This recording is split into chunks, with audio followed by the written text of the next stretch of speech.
Morning students, welcome back. आज जो है हम हमारे इंक्रीज और डिक्रीज जो हमने प्रीवियस क्लास में बात की थी उसके कारण के बारे में बात करेंगे, उसके कॉजेज के बारे में बात करेंगे।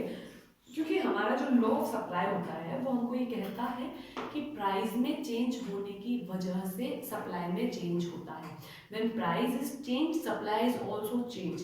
When price increases supply is increases. When price is decreases supply is also decreases. ये हमने रूल पढ़ा था। पर यहाँ तो कुछ और ही हो रहा है। आप देखेंगे तो price does not change but supply change. Price change नहीं होती है, उसके बावजूद सप्लाई में चेंज होती है। तो होता क्या है ऐसा जिसकी वजह से चेंज होती है? तो इसके कॉजेस पढ़ना इंपॉर्टेंट है। बिकॉज एक्सटेंशन और कॉन्ट्रैक्शन में तो प्राइस की वजह से चेंज आया है, वो हमारे रूल और लॉ जो है हमारा लॉ ऑफ सप्लाई उसको फॉलो करता है, तो हम तब तक तो कुछ भी नहीं बोल सकते। बट यहाँ क्या सीन होता है कि हमारा लॉ ऑफ सप्लाई भी लागू नहीं हो रहा है, प्राइस में चेंज नहीं हुआ, उसके बावजूद भी इंक्रीज हुआ और डिक्रीज हुआ। तो इसके आपको कुछ कारण पढ़ने पड़ेंगे। मैंने आपको पहले भी बताया है कि अदर थिंग रिमेन कांस्टेंट रहने पर ही जो है हमारा लॉ ऑफ सप्लाई काम करता है। बट यहाँ पर भी तो हमारी जो अजैप्शंस थी वो फेल हुई है। तो अजैप्शंस को फेल करने के बाद ये सिचुएशंस आती है, इसलिए हमको इनके कारण पढ़ना जरूरी है। ठीक है, तो आज हम पहले देखते हैं increase in.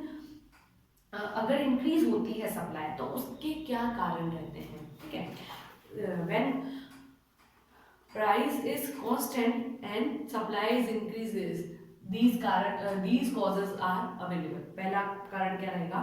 improvement in technology leads to fall in cost of production। क्या सीन रहता है यहाँ पर कि आपकी सप्लाई बढ़ जाती है जब जब आपकी टेक्नोलॉजी इंप्रूव हो जाती है। ठीक है, टेक्नोलॉजी इंप्रूव होने का मतलब ये हुआ स्टूडेंट कि आपने जिस टेक्नोलॉजी से पहले काम करना था, यानी आपकी जैसे लेबर इंटेंसिव टेक्नोलॉजी थी जहां पर आप लेबर को यूज करते थे, ठीक है, उससे आप हटकर जो है आप मशीन लगा लेते हैं, तो आपकी जो कॉस्ट है वो कम हो जाएगी। इस सिचुएशन में सप्लाई इंक्रीज करता है, because price does not change, price change नहीं हुई है, उसके बावजूद भी कॉस्ट कम हो गई। इसका मतलब प्रॉफिट का हिस्सा बढ़ गया। जब प्रॉफिट का हिस्सा बढ़ जाता है तो सप्लायर अपने आप ही सप्लाई को इंक्रीज करता है। तो बहुत ही सिंपल है कि अगर आपकी टेक्नोलॉजी इंप्रूव हुई है तो सेम प्राइस पर आपकी सप्लाई इंक्रीज हुई है। ठीक है, फिर नेक्स्ट आता है reduction in factor price causing a fall in cost of production.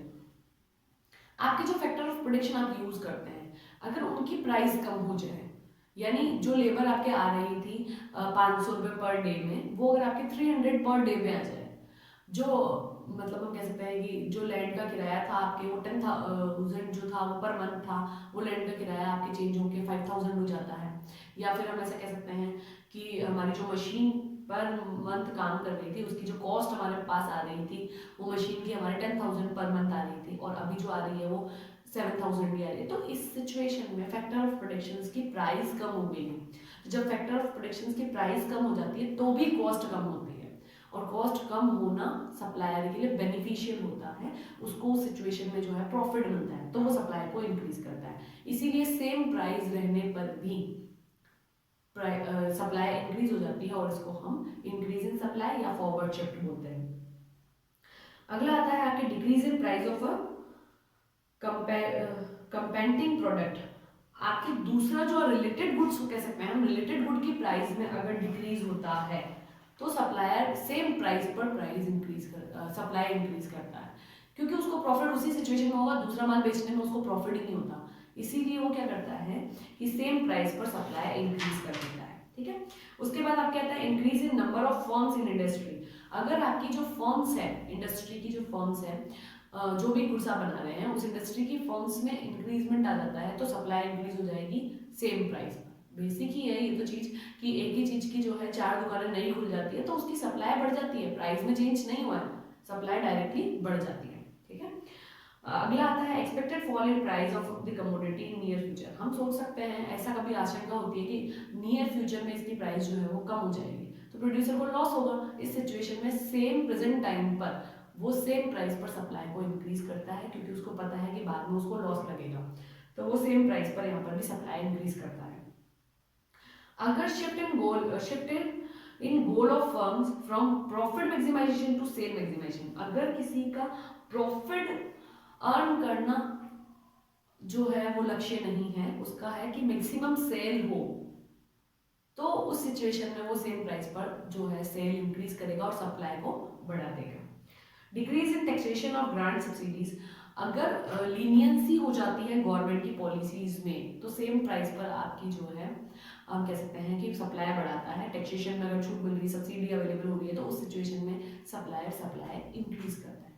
तो सेम प्राइस पर सप्लाई इंक्रीज होने के 7 जो कॉजेज हैं हमने पढ़े हैं, इनसे रिलेटेड अगर कोई भी प्रॉब्लम हो तो आप पूछ सकते हैं।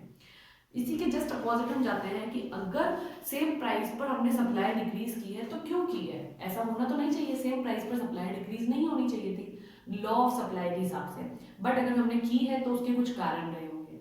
उसके कारण ये होते हैं कि हमने लॉ ऑफ असेप्शंस को फेल की है। लॉ जो ऑफ सप्लाई जो था उसके असेप्शंस को फेल कर दी, उनको हमने नहीं माना है और कुछ नए कारण आए हैं, अदर डिटर्मिनेंट्स में चेंज हुआ है।